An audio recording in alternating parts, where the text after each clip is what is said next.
আসসালামু আলাইকুম। আমার নাম সোনিয়া কাসি। ইউটিউবে যে চ্যানেলটা সোনিয়া অ্যাঞ্জেল ব্লগস, ইউটিউবে টাইপ করবেন সোনিয়া অ্যাঞ্জেল ব্লগস, তারপর সাবস্ক্রাইব করবেন, ফ্রেন্ডসদের সাথে শেয়ার করবেন, বেল বাটনে ক্লিক করবেন। আচ্ছা, আজকে যেটা নিয়ে ডিসকাস করব, হঠাৎ করে দাঁতে ব্যথা শুরু হলে কিভাবে ব্যথা দূর করা যায়। আচ্ছা, দাঁতে ব্যথা দূর করার জন্য হঠাৎ করে শুরু হয়ে গেল, আপনি ডেন্টিস্টের কাছে যেতে পারছেন না, দাঁতে ব্যথা দূর করার জন্য হালকা গরম পানিতে লবণ দিয়ে কুলি করতে পারেন।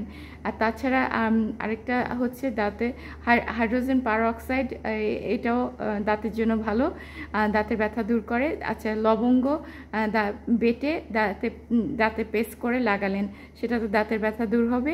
তারপরে রসুনের কোয়া দাঁতে পিষে দাঁতের মধ্যে লাগালে দাঁতের ব্যথা দূর হয়। এছাড়া আপনি পুদিনা পাতার ব্যাগ দাঁতে ব্যবহার করতে পারেন, দাঁতের ব্যথা দূর হবে। আচ্ছা, আর তারপরে দাঁতের বেশি ব্যথার জন্য অবশ্যই ডাক্তারের কাছে, ডেন্টিস্টের কাছে যেতে হবে, ডেন্টিস্টের পরামর্শ অনুযায়ী চিকিৎসা নিতে হবে। আচ্ছা, আজকে এতটুকুই রইল। আরও অনেক ভিডিও নিয়ে হাজির হচ্ছি। আমার চ্যানেলটা সোনিয়া অ্যাঞ্জেল ব্লগসটা ইউটিউবে টাইপ করবেন, সাবস্ক্রাইব করবেন প্লিজ। আর আপনাদের দোয়ার মধ্যে আমার মাকে এবং আমাকে রাখবেন। আপনাদের দোয়াই সব কিছু, আপনাদের জন্য অনেক অনেক দোয়া। আচ্ছা, ঠিক আছে। আচ্ছা, যাই। আর আল্লাহ হাফেজ। Bye.